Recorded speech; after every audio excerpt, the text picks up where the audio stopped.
જય શ્રી કૃષ્ણ, રાધે રાધે.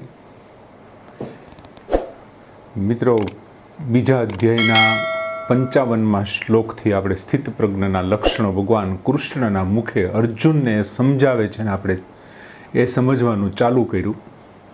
હવે આપણે આગળ જોયું કે 61મા શ્લોકમાં કે ભગવાન કૃષ્ણએ અર્જુનને સમજાવતા સરસ વાત કરી કે તાની સર્વાણી યુક્ત આશિત મત પરહ અને વસેહી યશ્ય ઇન્દ્રિયાણી તસ્ય પ્રજ્ઞા પ્રતિષ્ઠિતા. જે બધી ઇન્દ્રિયોને કાબૂમાં લઈ અને યુક્ત થઈ, કર્મયોગી થઈ અને જે મત પરાયણ, મારા પરાયણ થઈ, ભગવત પરાયણ થઈ અને જે રહે છે, અને વસેહી યશ્ય ઇન્દ્રિયાણી, જેની ઇન્દ્રિયો વશ થઈ જાય છે તેમની બુદ્ધિ પ્રતિષ્ઠિત, એટલે કે તેમની બુદ્ધિ સ્થિર થાય છે. એમની પહેલાં પણ ભગવાને કીધું કે જો સેજ અમથી રસવૃત્તિ રહી જશે, રસબુદ્ધિ રહી જશે ને, તો એ પરાણે વિષયા વિની વર્તનતે નિરાહારસ્ય દે રસવર્જમ રસમ અપી. જો રસ નિવૃત્ત નથી થતો અને જો આ રસ બુદ્ધિ લઈ જશે તો આ પ્રમાથીની ઇન્દ્રિયાણી પ્રમાથીની પ્રશભમ હરંતી પ્રશભમ મનઃ. 60મા શ્લોકમાં ભગવાને કીધું કે પરાણે તમે ગમે તેવો પ્રયત્ન કેમ નથી કરતા. યતતો હિ પ્રયત્ન પુરુષસ્ય પશ્ચિત, વિદ્વાન પુરુષ હશે, પ્રયત્ન કરતો હશે અને એમ છતાં પ્રમાથીની ઇન્દ્રિયો પરાણે એમના મનને હરી લેશે. અને ત્યાર પછી ભગવાને વાત કરી કે તાની સર્વાણી સંયમ્ય, બધી ઇન્દ્રિયોને સંયમમાં રાખી અને જે મારા પરાયણ થઈ અને જીવે છે તેમની બુદ્ધિ પ્રતિષ્ઠિત છે. અને 62મા શ્લોકમાં ભગવાન હવે જેમની બુદ્ધિ પ્રતિષ્ઠિત નથી થતી અથવા જેમની બુદ્ધિ સ્થિર નથી થતી અથવા તો જે ભગવત પરાયણ નથી અને જે વિષયોની અંદર જે આ પ્રમાથીની પ્રશભમ હરંતી પ્રશભમ, જેના મનને હરી લે છે, એમની સ્થિતિ કેવી રીતે અને શું થાય છે એમના વિશેના 2 શ્લોક 62 અને 63મા શ્લોકમાં ભગવાન વાત કરે છે કે ધ્યાયતો વિષયાન પુંસઃ સંગઃ તેષુ ઉપજાયતે સંગાત સંજાયતે કામઃ કામાત ક્રોધઃ અભિજાયતે. ધ્યાયત એટલે ચિંતન કરવાવાળા, વિષયાન ઇન્દ્રિયોના વિષયોનું, પુંસઃ એટલે માણસ, વ્યક્તિ, સંગઃ તેષુ ઉપજાયતે, તેસુ એટલે તેમાં, તેમાં એટલે કે તે ઇન્દ્રિયોના વિષયોમાં, સંગઃ એટલે રાગ, ઉપજાયતે એટલે ઉત્પન્ન થાય છે, સંગાત સંજાયતે કામઃ અને સંગાત આ આસક્તિને કારણે કામઃ સંજાયતે કામના ઉત્પન્ન થાય છે, કામ જન્મે છે. અને કામાત ક્રોધઃ અભિજાયતે અને કામમાંથી ક્રોધ ઉત્પન્ન થાય છે. ભગવાન અર્જુનને સમજાવે છે કે વિષયોના, ઇન્દ્રિયોના વિષયોનું ચિંતન કરવાવાળા માણસને તેમાં એટલે કે ઇન્દ્રિયોના વિષયોમાં આસક્તિ જન્મે છે અને આ આસક્તિને લીધે કામ ઉત્પન્ન થાય છે અને કામનાઓને લીધે ક્રોધ જન્મે છે.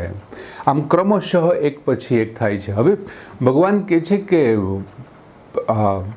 જે મારા પરાયણ નથી થતો અને જે મારું ચિંતન નથી કરતો, ભગવાનને બદલે જે વિષયોનું ચિંતન કરે છે, એ લોકોની પરિસ્થિતિ કેવી થાય છે, એ લોકોની પરિસ્થિતિ શું થાય છે. તો આપણે જાણીએ છીએ કે એક બાજુ પરમાત્મા છે તો બીજી બાજુ સંસાર છે. હવે માની લ્યો કે એક વ્યક્તિ અહીંયા છે ને એક વ્યક્તિ, હવે આ વ્યક્તિ બાજુ હું પીઠ ફેરવી લઉં છું તો સ્વાભાવિક છે કે હું પેલા વ્યક્તિ બાજુ જ મુખ રાખીને ઊભો છું. એ તો સ્પષ્ટ વાત છે. એટલે ભગવાન કહે છે કે એક બાજુ પરમાત્મા છે, બીજી બાજુ સંસાર છે અને પરમાત્મામાં જે પરાયણ નથી થતો તો એ બીજી ક્યાં જાય છે તો કે બીજી બાજુ સંસાર છે. એટલે સ્વાભાવિકપણે તે સંસારમાં ગરકાવ થઈ જવાનો છે. અને એમની અંદર શું છે તો કે તેના ચિંતનથી સંસારનું ભગવત પરાય ભગવાનનું ચિંતન બંધ કરી અને સંસારના ચિંતનની શરૂઆત કરે છે. અને એ ચિંતનથી એમના વિષયોનું ચિંતન, ઇન્દ્રિયોના જે વિષયો છે, ઇન્દ્રિયોના જે સુખ છે એ એમનું ચિંતન કરવા લાગે છે. અને એમાંથી શું થાય છે, પછી એ બહુ વિચારે છે, બહુ ચિંતન કરે છે ને, તમે કોઈના વિશે અતિશય વિચાર કરો ને એટલે તમે એમના પ્રત્યે આસક્તિ જન્મે, તમને એમના પ્રત્યે તમને પ્રેમ જન્મે. દાખલા તરીકે બધી વસ્તુઓ જો ગળી જ નથી હોતી, અમુક લોકોને ખાટી બહુ ભાવે છે, અમુકને તીખી બહુ ભાવે છે, અમુકને તુરી ભાવે છે, એમ અમુક એવા વ્યક્તિઓ છે કે જેમને કડવી વસ્તુ ભાવે છે. શું કામ કે સતત એમનું ચિંતન કર્યા પછી એમના જીભે કડવાશનો સ્વાદ છોડી દીધો ને એમને એમાંથી આનંદ માંડ્યો આવવા. એમ ભગવાન કહે છે કે ઇન્દ્રિયોના વિષયોમાં સતત ચિંતનને કારણે એમના પ્રત્યે આસક્તિનો જન્મ થાય છે અને રાગ જન્મે છે. અને આ આસક્તિ એ શું કરે છે, વિષયોનું સેવન કરવાનું ચાલુ કરે છે. ઇન્દ્રિયો પોતાના વિષયોનું સેવન ચાલુ કરે. હવે એ સેવન એવું જરૂરી નથી કે દૈહિક જ હોઈ શકે, ઘણી વખત શારીરિક અથવા માનસિક કોઈ પણ રીતે હોઈ શકે. દાખલા તરીકે તમને કોઈ સારી ખાવાની ઈચ્છા થઈ છે તો તમે ઘણી વખત આંખો બંધ કરી અને સુખનો અનુભવ કરતા હો છો, ખાવાનો, હરવાનો, ફરવાનો, કોઈ એવી જુદી જુદી વસ્તુઓનો આપણે અનુભવ કરીએ છીએ તો એ માનસિક સુખ છે. પહેલાં તમે તમારી ઇન્દ્રિયોએ એ ઇન્દ્રિયોના વિષયોનું ચિંતન કર્યું, એ ચિંતનમાંથી આસક્તિ જન્મી, આસક્તિમાંથી તમે શું કર્યું, એક આર્ટિફિશિયલ એક કોઈ વસ્તુ, કોઈ વ્યક્તિ, કોઈ સ્થળ એવું ઊભું કર્યું અને એની સાથેના સતત ચિંતનને કારણે તમે માનસિક સુખ લીધું એમાંથી. અને તેનાથી શું થાય છે, તમે શારીરિક કે માનસિક કોઈ પણ સુખ તમને જ્યારે પ્રાપ્ત થાય છે ને ત્યારે જે તે વિષયો પ્રત્યે તમને પ્રીત જાગૃત થાય છે, તમને એમના પ્રત્યે પ્રેમ જાગે છે. અને વિષયોની અંદર શું થાય છે, ભગવાન કહે છે કે તેષુ સંગહ ઉપજાયતે, તેમાં રાગ જન્મે છે, તેમાં રાગ પેદા થાય છે. અને આ રાગ જ્યારે પેદા થાય છે ને પછી શું થાય છે, રાગ જન્મી લીધા પછી એટલે ભગવાન બીજી પંક્તિમાં વાત કરે છે કે સંગાત સંજાયતે કામઃ. અને આ જ્યારે રાગ જન્મે છે ત્યારે તમને એ સુખ ભોગવવા માટે, એ ભોગ ભોગવવા માટે ઇન્દ્રિયો એ વિષયોને પ્રાપ્ત કરવા માટેની કામનાઓ કરે છે, એમને કામના જાગે છે, ઈચ્છા જાગે છે અને તે ભોગ મને જ મળે તેવું એ વિચારે છે. એટલે એક શરૂઆતમાં શું થયું કે તમે જો વિષયોનું ચિંતન કરો છો તો એ ચિંતન કરવામાંથી તમને આસક્તિ જાગશે, એમાંથી કામના જાગશે અને આસક્તિ છે, પ્રેમ છે, પ્રીત છે અને તમે શારીરિક કે માનસિક સુખ પ્રાપ્ત કર્યું એમને કારણે તમારી કામનાઓ છે દૃઢ બની ગઈ અને કામનાઓ જાગૃત થઈ. અને જ્યારે કોઈ વસ્તુ પ્રત્યેની કામનાઓ જાગૃત થાય છે ને ત્યારે એમને પ્રાપ્ત કરવાની ઈચ્છા થાય છે. એટલે ભગવાન શું વાત કરે છે કે કામાત ક્રોધઃ અભિજાયતે. જ્યારે કોઈ વસ્તુ આપણને મેળવવાની ઈચ્છા થાય, આ પ્રાપ્ત કરવાની કોઈ વસ્તુની કામના જાગે, લાલચ જાગે, એ કામના જો વધારે હોય, દ્રઢ હોય તો એ લાલચ છે. અને કામના જ્યારે પૂર્તિમાં અનુકૂળતાનો આવે ને, માની લ્યો કે તમે કોઈ કામના કરી, તમને એમ ઈચ્છા થઈ કે મારી પાસે 1 કરોડ રૂપિયા હોવા જોઈએ, એ તમારી કામના છે. એ જો બહુ સરળતાથી તમારે અનુકૂળ પરિસ્થિતિએ તમને પ્રાપ્ત થયો તો પછી 1 કરોડથી અટકી જવાના ના, તો હજી 1 કરોડ પૂરા નહીં થયા હોય એ પહેલાં તમને 2 કરોડની ઈચ્છા થશે, 2 કરોડ હજી પૂરા નહીં થયા હોય એમ 4 કરોડની ઈચ્છા થશે. આ કામનાઓ ધીમે ધીમે ધીમે ધીમે શેમાં પરિણમશે, લોભમાં પરિણમશે. કામનાઓ જ્યારે ઊંચાઈ ઉપર જતી રહેશે ત્યારે એ લોભ છે. એટલે કે જ્યારે કામના ની પૂર્તિઓમાં અનુકૂળતા આવશે ત્યારે એ તમારી કામનાઓ લોભ બની જશે, લોભને જન્માવશે. હવે માની લ્યો કે કોઈ કારણોસર કામનાઓની અનુકૂળતા નથી અને કામનાઓ જે અનુકૂળ થાય છે એમાં વિઘ્ન આવે છે, જે અનુકૂળ પરિસ્થિતિ છે એમાં કોઈ વિઘ્ન પેદા કરે છે, તો શું થશે? ભગવાન કહે છે કામાત ક્રોધઃ અભિજાયતે.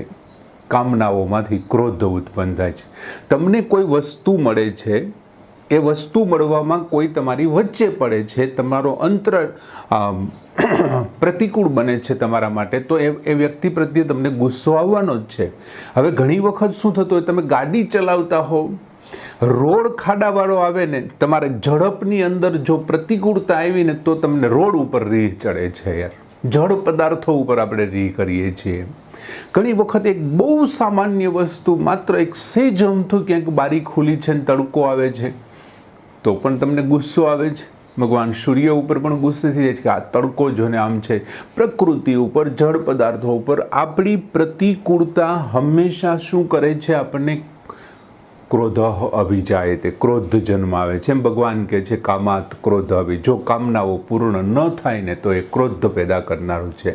એટલે કામનાઓની પૂર્તિમાં જો અનુકૂળતા હશે ને તો એ લોભ છે, અને કામનાઓની પૂર્તિઓમાં જો પ્રતિકૂળતા હશે ને તો ક્રોધ જન્માવશે.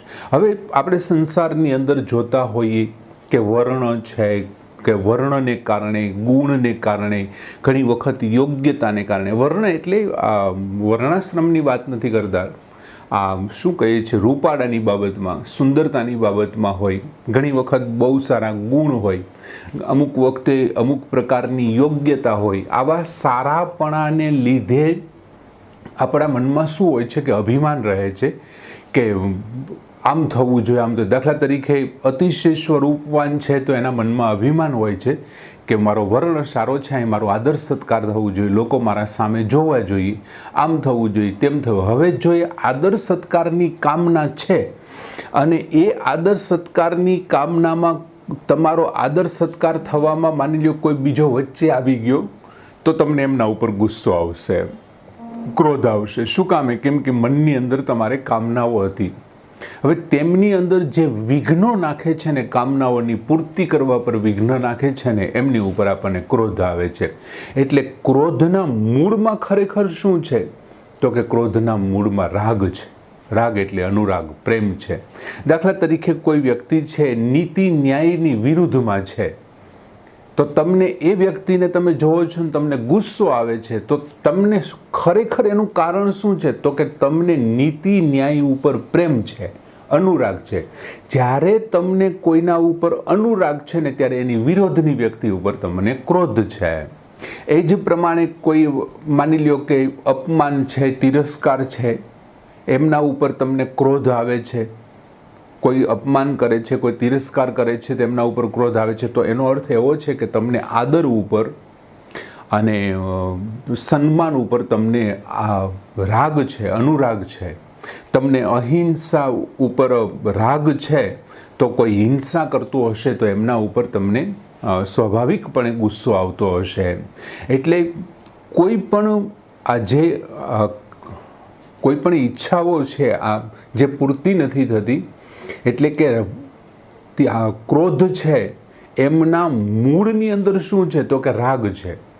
કોઈ પણ પ્રકારનો ગુસ્સો જ્યારે તમે કરો છો ને ત્યારે ક્યાંક ને ક્યાંક, આપણે હમણાં વાત કરી કે તમે ગાડી ચલાવતા ચલાવતા તમે જાઓ છો ને તમને ગુસ્સે થાવ છો, તો તમને રોડમાં ખાડા આવે છે ને તમને ગુસ્સો થાય છે. એનો અર્થ એવો કે તમને એકદમ મસ્ત મજાના રોડ પ્રત્યે તમને ખૂબ જ લાગણી છે, તમને રાગ છે, તમને પ્રેમ છે, એટલા માટે તમને આમાં ગુસ્સો આવ્યો છે. તમને છાયા પ્રત્યે રાગ છે એટલે તડકો જોઈને ગુસ્સો થાય છે તમને. એટલે આમ જ્યારે કોઈ પણ રાગ છે, એમના રાગ છે ને ક્રોધને જન્માવે છે એવું ભગવાન કહે છે. અને એ ક્રોધ કામને કારણે જન્મે છે, અને કામ છે એ આસક્તિને કારણે એટલે કે રાગને કારણે જન્મે છે. અને એ આસક્તિ કોને કારણે જન્મે છે? કે તો કે કોઈ પણ વિષયની અંદર તું સતત ચિંતન કર્યા કરીશ ને એટલે તારી ઇન્દ્રિયો છે ને એ વિષયો પ્રત્યે આસક્ત થઈ જશે. આવી સરસ મજાની વાત ભગવાન સમજાવે છે. જો કે પછી 63મા શ્લોકમાં સળંગ જ વાત કરે છે કે ક્રોધાત ભવતિ सम्मोह, सम्मोहात बुद्धि नाशः, સ્મૃતિ વિભ્રમ, સ્મૃતિ ભ્રંશાત બુદ્ધિનાશ, બુદ્ધિનાશાત પ્રણશ્યતિ.